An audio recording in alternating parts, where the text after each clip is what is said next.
Hay una carta que nunca enviaste. La guardaste en algún lugar del pecho, doblada en 4, con el nombre de alguien escrito en el frente, con una tinta que ya casi no se ve. Tal vez era para alguien que se fue. Tal vez era para ti mismo, para aquella versión tuya que lo necesitaba y no lo supo. Tal vez era para el futuro, esa dirección sin número ni calle, que sin embargo, siempre existe en algún lugar al que el corazón sabe llegar, aunque la mente diga que no hay camino. Esta noche esa carta encontrará su destino.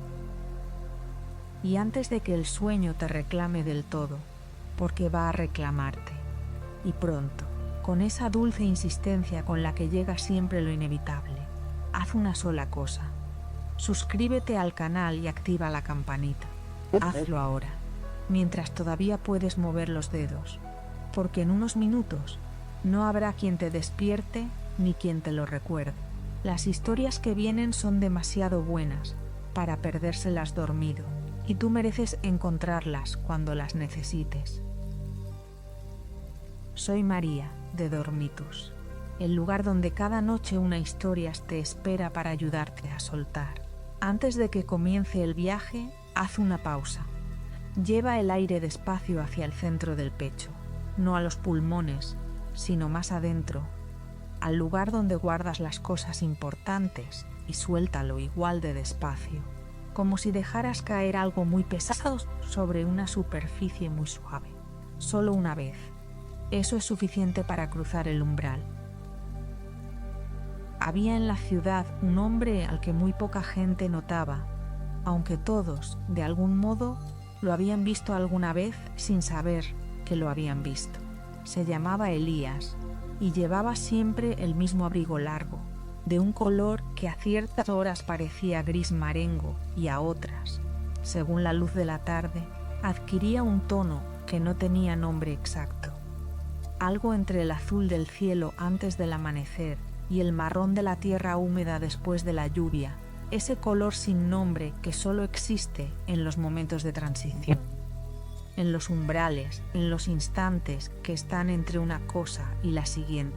Cargaba un bolso de cuero desgastado, con cierre de latón que crujía suavemente al abrirse, ese crujido discreto que hacen las cosas que han sido usadas con cariño durante mucho tiempo, y dentro de ese bolso vivían las cartas, no las que la gente había enviado, las que nunca llegaron a ninguna parte, porque nunca salieron de donde nacieron, del interior de un pecho que no encontró el valor a tiempo, o que lo encontró demasiado tarde, o que simplemente no supo que tenía ese valor hasta que el momento ya había pasado.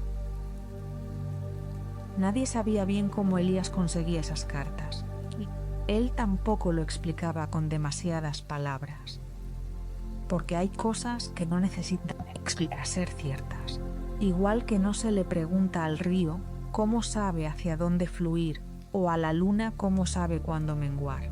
Lo que sí sabía era que cada mañana, al abrir el bolso con ese crujido familiar del cierre de latón, encontraba uno o varios sobres nuevos, y que cada sobre llevaba escrito en el frente, con una caligrafía que no era la suya, más personal, más temblorosa, más viva que la suya, el nombre del destinatario y una dirección que era más emocional que postal, no una calle y un números, sino algo como: para la mujer lleva 20 años sin decirle a su madre que la admira, o para el hombre que le prometió perdón a su hermano la noche antes de que muriera, o para quien todavía cree que la alegría que perdió no volverá.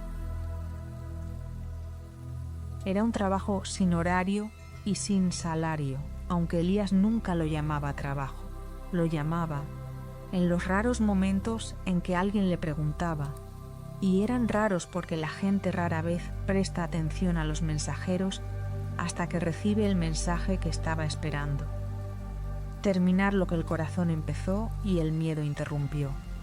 Y lo decía sin dramatismo, con la calma de quien ha aceptado hace mucho que la tarea es grande, pero que la grandeza de la tarea no tiene por qué sentirse en el cuerpo como una carga. Una mañana de octubre, de un octubre particular con ese frío que huele a hojas quemadas y a tiempo que pasa y a algo nuevo que todavía no tiene nombre. Elías encontró 3 sobres en el bolso. Se detuvo en la esquina de la calle donde vivía, bajo un árbol que ya estaba soltando sus últimas hojas con esa lentitud estudiada de las cosas que saben que deben soltar pero no tienen prisa. Y sacó los 3 sobres uno a uno, sosteniéndolos contra la luz de la mañana como se sostienen los objetos que merecen ser mirados con atención antes de ser tocados. La luz de octubre en esa ciudad tenía algo de miel vieja, espesa y dorada, que volvía todo más solemne de lo que era en realidad, o quizás más honesto de lo que se veía a simple vista. El primero era de papel crema, casi amarillo, con los bordes ligeramente ondulados, como si la mano que lo había sostenido hubiera temblado un poco al escribir, o como si el papel mismo recordara el calor de esa mano y hubiera guardado la huella de ese temblor. En el frente decía, con esa caligrafía que no era la de Elías, para Lucía, de parte de quien fue su hija durante 32 años y nunca supo cómo agradecérselo. Elías lo sostuvo un momento con las 2 manos, con esa delicadeza que se usa con las cosas frágiles, no porque vayan a romperse, sino porque se merecen ese trato, porque hay objetos que aunque sean de papel contienen tanto peso humano que merece la pena sostenerlos como si fueran de cristal. Lo colocó con cuidado en el compartimento exterior del bolso, el de las entregas que no podían estar más. Aunque en su oficio no había urgencias del tipo que rompen el ritmo y aprietan el pecho, sino urgencias del tipo que llevan décadas, esperando sin saber que esperar tiene también su límite. El segundo sobre era más pequeño, de un blanco casi azulado, como el papel de cartas de otra época, de cuando las cartas eran un acto de voluntad y no solo de impulso. No había nombre de destinatario escrito en el frente, solo una dirección extraña. Para la versión de mí mismo que tenía 16 años y creía que todo era su culpa. Elías supo al instante que ese sobre era distinto a todos los que había llevado hasta entonces. No iba a ningún lugar que pudiera encontrarse en un mapa. Iba a un tiempo, y los tiempos, en su experiencia de mensajero de lo no enviado, eran los destinatarios más difíciles y más necesarios de encontrar, porque no están en ninguna calle ni en ningún barrio, sino escondidos en los pliegues más íntimos de la memoria de quien los vivió, y a veces en los pliegues de una culpa que no tiene dónde irse y entonces se queda, haciéndose cada vez más pequeña y más dura, como una piedra. El tercero era grande, de papel marrón, de ese papel pues se parece haber viajado ya mucho antes de llegar a ninguna parte, atado con un hilo de seda color terracota, que alguien había anudado con cuidado, como si la forma del nudo también fuera parte del mensaje. No tenía nombre ni dirección visibles, solo una fecha escrita con números muy pequeños en la esquina inferior derecha, una fecha que todavía no había llegado. Elías nunca había recibido antes una carta para el futuro. Había entregado cartas al pasado, había entregado cartas al presente doloroso, había entregado cartas a personas que ya no estaban, pero nunca una carta a un tiempo que aún no había ocurrido.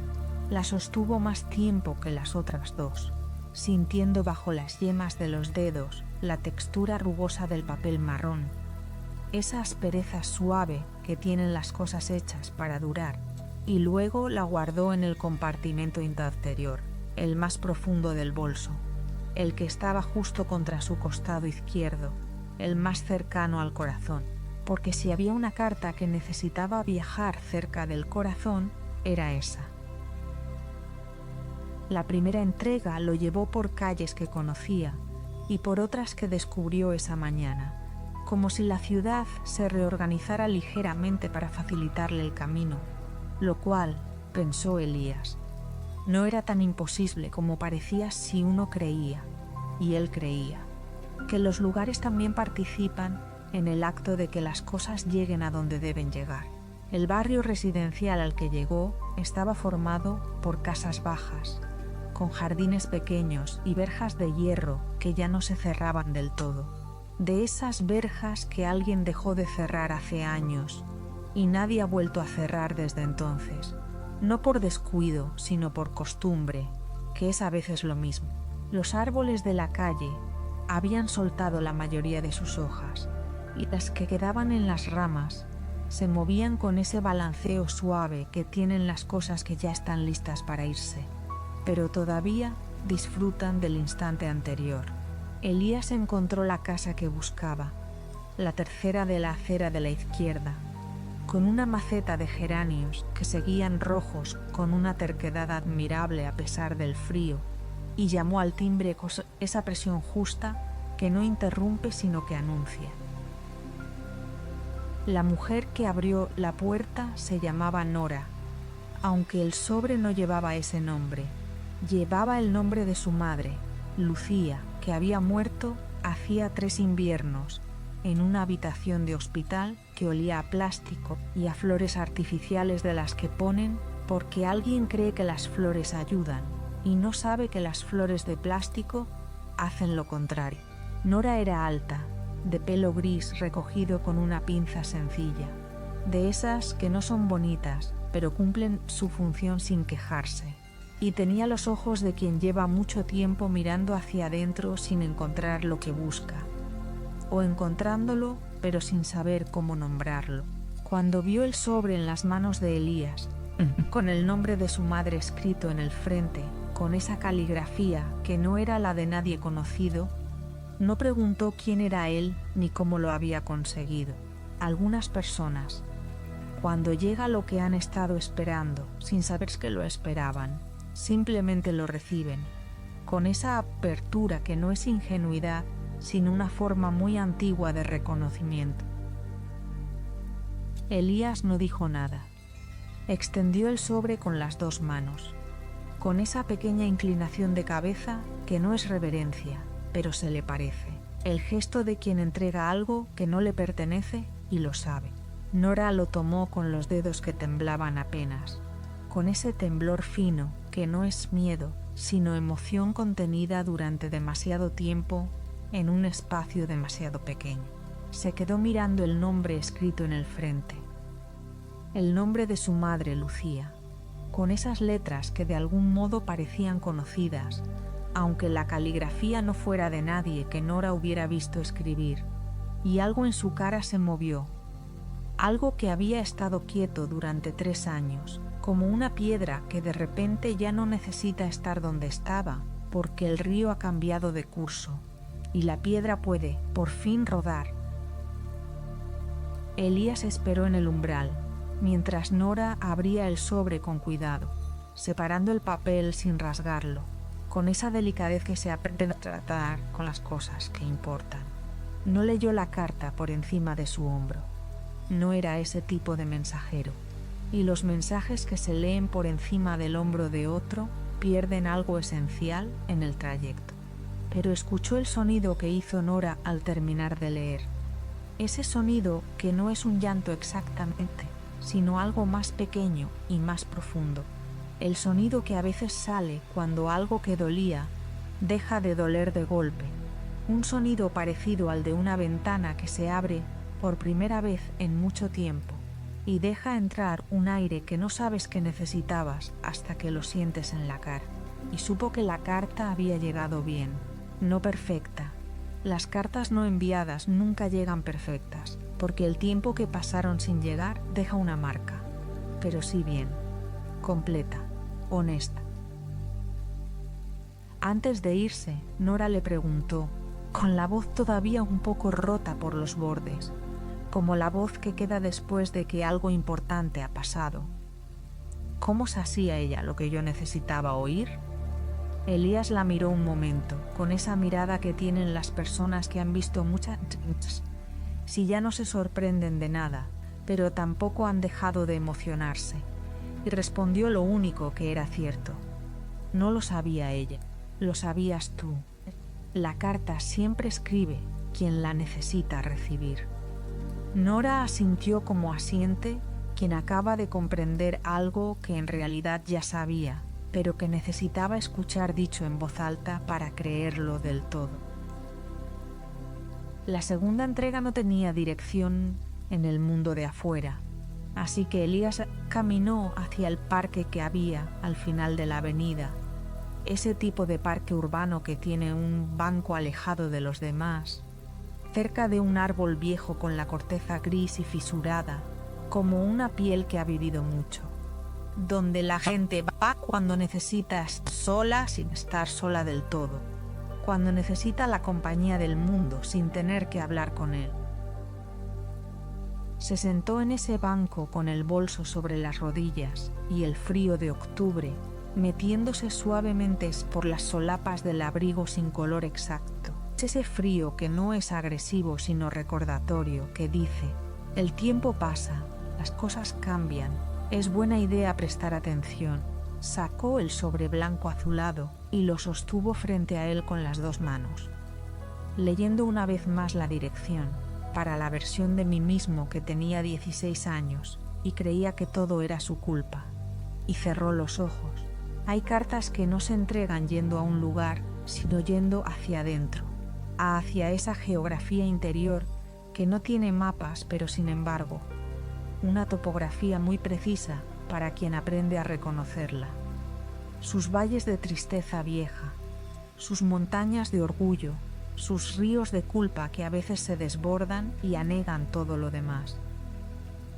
Lo que encontró al llegar, bajando por esos paisajes interiores, fue una habitación pequeña que reconoció aunque nunca la había visto. De esas hábitats que podrían ser de cualquiera y sin embargo son completamente de alguien concreto. Tenías la persiana bajada a medias, dejando entrar una franja de luz amarilla que cortaba el suelo en diagonal como una línea que separa el estens después. El papel de la pared tenía un patrón de líneas horizontales color azul pálido. Había una estantería con libros que habían sido leídos de verdad, con los lomos torcidos por el uso. Y en el borde de la cama, con los codos sobre las rodillas y la cabeza baja, mirando sus propias manos como si esperara encontrar en ellas la respuesta a una pregunta que no sabía formular. Estaba un chico de 16 años con el pelo oscuro y algo revuelto, y una camiseta de una banda de música que ya nadie recordaba, y esa soledad particular de los 16 años, que todavía no sabe que la soledad no dura siempre aunque parezca que... Elías se sentó a su lado en ese espacio invisible, donde caben los mensajeros que viajan al pasado. El chico no lo vio. Nadie que recibe una carta del futuro ve al mensajero, solo siente su efecto como se siente el viento, por lo que mueve y no por lo que es. Pero algo en él se aquietó al instante, como cuando entra una corriente de aire fresco en una habitación cerrada y el cuerpo responde antes de que la mente tenga tiempo de registrarlo. Elías abrió el sobre con el cuidado con que se abren las cosas que han esperado mucho y merecen ser tratadas con respeto, y sacó la carta. La leyó para sí mismo, en silencio, pero las palabras viajaron de todas formas hacia el chico de la cama, porque hay cosas que no necesitan oídos para ser escuchadas, que viajan por otro canal, más lento y más fiable, el canal de lo que se siente sin saber exactamente qué es lo que se está sintiendo. La carta decía muchas cosas que no se pueden resumir, porque pertenecen enteramente a quien las escribe y a quien las recibe. Resumirlas sería como explicar un abrazo en lugar de darlo, pero decía, entre otras cosas, que lo que pasó no fue culpa de nadie de 16 años, que los 16 años son una edad en la que el corazón ya es suficientemente grande para sentir la complejidad del mundo, pero los instrumentos para medirla todavía están incompletos, y que aplicarse esa culpa, tomarla y guardarla como si fuera propia, fue un error comprensible, El tipo de error que cometen los corazones grandes cuando no tienen aún suficiente experiencia para distinguir entre responsabilidad y culpa, entre lo que pertenece a uno y lo que pertenece a otros, que el chico de aquella habitación había cargado durante años con un peso que no le pertenecía.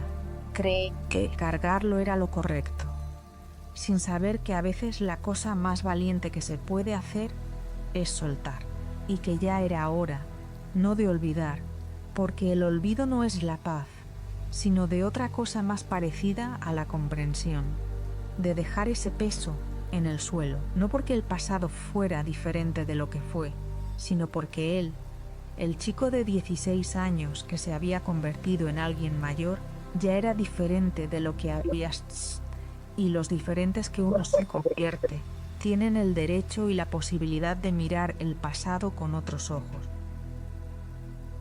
El chico en cama levantó la cabeza un instante. No miró hacia Elías, no podía verlo, sino hacia la franja de luz que cruzaba el suelo en diagonal, esa línea que separaba el antes del después, y la miró como si la viera por primera vez, o como si la viera de otra manera, con algo que no era exactamente comprensión todavía, pero que se parecía mucho a la antesala de la comprensión. Y algo en su postura cambió, apenas, casi imperceptiblemente. Los hombros bajaron tal vez medio centímetro, la barbilla se elevó un poco, la espalda encontró una curva ligeramente menos tensa. Ese medio centímetro, en el lenguaje del cuerpo que ha cargado demasiado tiempo con demasiado peso, es un universo. Es el primer movimiento de una liberación que llevará tiempo, pero que ya ha empezado. Elías salió del parque cuando el sol ya empezaba a bajar, tiñendo el cielo de ese naranja suaves que no es el naranja brillante del mediodía, sino el más íntimo, el que parece hecho de algo cálido y un poco melancólico a la vez, el naranja de las cosas que terminan bien pero terminan. Tenía todavía el tercer sobre, el grande, de papel marrón con el hilo de seda terracota y la fecha sin nombre, guardado en el compartimento más íntimo del bolso, contra el costado izquierdo, contra el corazón. Caminó durante un rato sin dirección precisa. Los mensajeros que llevan cartas al futuro rara vez saben a dónde van hasta que llegan, y forzar la dirección en esos casos es contraproducente, como intentar recordar un nombre por la fuerza. Cuanto más se insiste, más escapa, y eventualmente, después de calles que llevaban hacia ningún lado, obvio pero todas en la misma dirección general, se encontró frente a una librería pequeña, de esas que tienen la puerta un poco entreabierta, aunque sea invierno, y que huelen a papel viejo y a café reciente, y a ese polvo especial que tienen los libros que han sido leídos y vueltos a leer. Un polvo que no es suciedad, sino historia acumulada. En el escaparate había un cartel escrito a mano que decía «Abierto cuando hay luz», lo cual podía interpretarse de maneras muy diferentes dependiendo de cuánta luz uno llevara consigo. Elías empujó la puerta con suavidad y entró. La librería era larga y estrecha, con estanterías que llegaban hasta el techo y una escalerilla de madera en un riel que permitía acceder a los estantes más altos. Y tenía esa calidad del aire de los sitios que han contenido muchas palabras durante mucho tiempo, una calidad densa y benévola. La librera, una mujer de mediana edad, con gafas pequeñas de montura oscura y una trenza larga que le caía sobre el hombro izquierdo, estaba de pie detrás del mostrador ordenando fichas en una caja de madera, con ese gesto concentrado y tranquilo de quien hace algo que bien y encuentra placer en ello. Lo miró llegar sin sorpresa, como si lo hubiera estado esperando o como si estuviera acostumbrada a que llegaran personas con cosas importantes en los bolsillos y en la mirada, que es en realidad lo mismo. Elías sacó el sobre grande del compartimento interior del bolso. Ese lugar junto al corazón, con esa lentitud con la que se sacan los objetos que han estado guardados, cerca de algo vital. Lo colocó sobre el mostrador, entre los dos, como se pone sobre la mesa una carta que lleva tiempo esperando ser leída, sin dramatismo pero con peso. «Es para el futuro», dijo, «pero el futuro empieza aquí». No lo dijo como un acertijo ni como un enigma. Lo dijo como se dice algo que se sabe cierto y que no necesita adornos. La librera no preguntó qué quería decir. Tomó el sobre con las dos manos, con ese gesto que ya Elías había visto varias veces ese día, el gesto de quien reconoce algo sin saber todavía qué es exactamente lo que está reconociendo, y lo acercó un momento al pecho antes de abrirlo, ese gesto instintivo de proteger algo antes de verlo, de sostener la visibilidad antes de que se convierta en realidad. Y cuando finalmente lo abrió, desprendiendo el hilo de seda terracota con cuidado de no romperlo, lo que encontró dentro no era exactamente lo que esperaba. No eran palabras en el sentido convencional, o sí eran palabras, pero del tipo que no se procesa con la mente, sino con algo más anterior a la mente, más central, más silencioso. Era una promesa que alguien se había hecho a sí mismo en un momento de dolor enterrada, bajo el peso de los días ordinarios y los años que pasan sin avisar. Y una promesa de que las cosas que importaban de verdad, no las urgentes, no las que gritan, sino las importantes, las que susurran, merecían tiempo y atención y valor. Una promesa de que todavía había margen para ser quien uno quería haber sido. Porque el margen no cierra nunca del todo mientras uno sigue aquí, mientras sigue respirando, mientras sigue capaz de elegir, aunque sea en pequeño. La librera leyó en silencio durante un buen rato, con esa atención que tiene la gente que lee bien, la atención que no va simplemente de izquierda a derecha, sino hacia adentro. Esperó, sin frisa, mirando los lomos de los libros en las estanterías. Todos esos títulos que eran en realidad conversaciones aplazadas, emociones sin enviar, voces que habían encontrado por fin la forma de llegar a alguien, en algún lugar, en algún momento, y pensó que una librería era en cierto modo lo más parecido a un buzón universal que existía en el mundo. Un lugar donde todas las cartas que el tiempo y la valentía y el talento habían logrado enviar esperaban al destinatario correcto. Cuando la mujer terminó, dobló la carta con ese suidazo que se usa con las cosas que no se quieren perder, y la guardó en el bolsillo del delantal, cerca del corazón, con el gesto de quien sabe que algo ha cambiado y quiere mantenerlo cerca mientras dura el instante en que se siente el cambio. ¿Tiene respuesta?, preguntó en voz baja. Elías la miró. «Todas las cartas tienen respuesta», dijo. «La diferencia es que esta la escribes tú, a partir de ahora». La librera asintió, y en su asentimiento había algo que no era resignación sino determinación suave, de esa que no hace ruido, pero tampoco se dobla. Elías tomó el bolso, que ahora estaba de sobres, aunque no de peso. Porque los bolsos que han llevado cosas importantes guardan el peso de esas cosas, mucho después de que las cosas hayan llegado, y salió a la calle, donde la noche ya empezaba a instalarse con esa suavidad lenta de las noches de octubre, sin prisa, como si también ella supiera que algunas llegadas merecen su tiempo y no necesitan que nadie las apresure.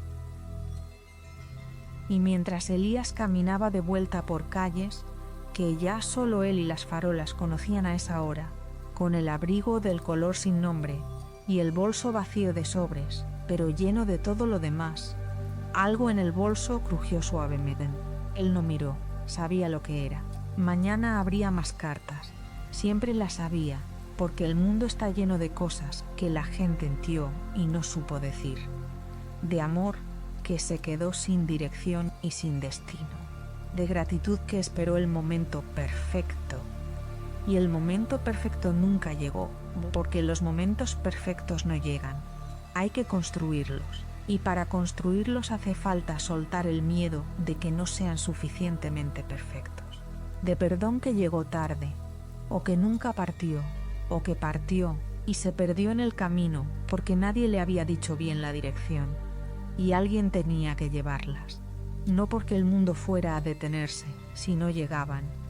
El mundo sigue su ritmo con indiferencia admirable hacia las cartas no enviadas, sino porque las personas que las escribieron, sin saber que las escribían, en los silencios de sus noches, en los huecos de sus conversaciones a medias, en los momentos cerraban los ojos y sentían algo que no sabían nombrar, merecían saber que lo que sintieron fue real, que valió la pena sentirlo, que los sentimientos guardados, por mucho tiempo que lleven esperando, siguen siendo verdaderos, que la vida emocional no tiene fecha de caducidad.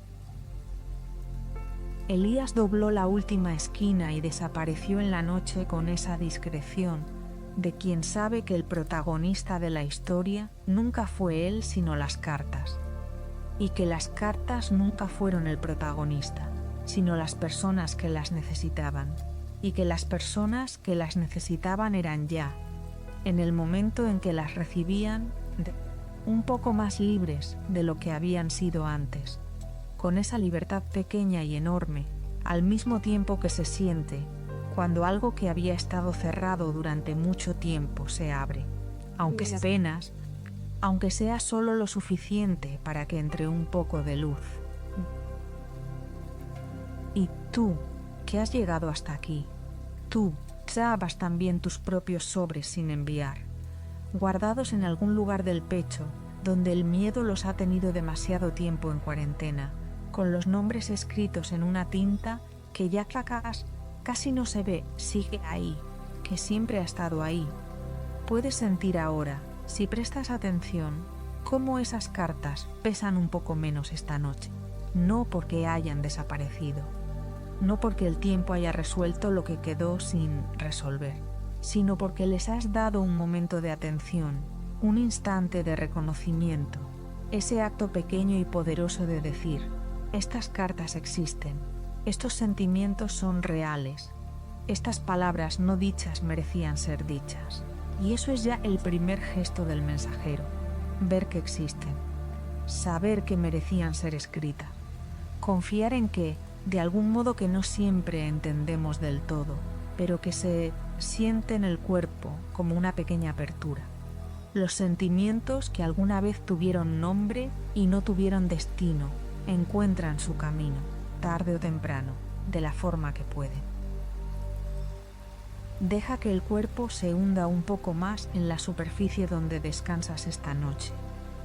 Deja que los músculos recuerden que no tienen que sostener nada ahora mismo, que no hay nada que cargar en este momento, que la única tarea es la de respirar y dejar que la respiración lleve y traiga, lenta y constante, como un mensajero fiel que no necesita que le digan el camino. Deja que los párpados caigan como caen las cartas bien entregadas, sin esfuerzo, sin ruido, con esa ligereza de lo que ya ha cumplido su propósito y no necesita seguir sosteniéndose. La noche es ancha y suave como el abrigo de un mensajero que ha terminado su recorrido y no hay ningún sobrependiente que necesites abrir esta noche, ninguna dirección que buscar, ningún destinatario que encontrar. Solo el descanso, solo el silencio bueno, el que no pesa sino que acoge.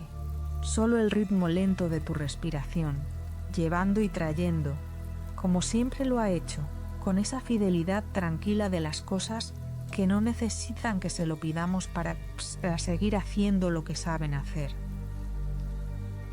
Que duermas bien, que las cartas que llevas dentro encuentren, cuando estés listo y cuando el momento sea el tuyo, sus destinatarios, y que esta noche, mientras sueñas, alguien te entregue también la tuya. Esa carta que llevas esperando sin saber que la esperabas, escrita con la caligrafía que reconocerás, aunque nunca la hayas visto antes, dirigida exactamente a ti, con exactamente lo que necesitabas leer. Buenas noches.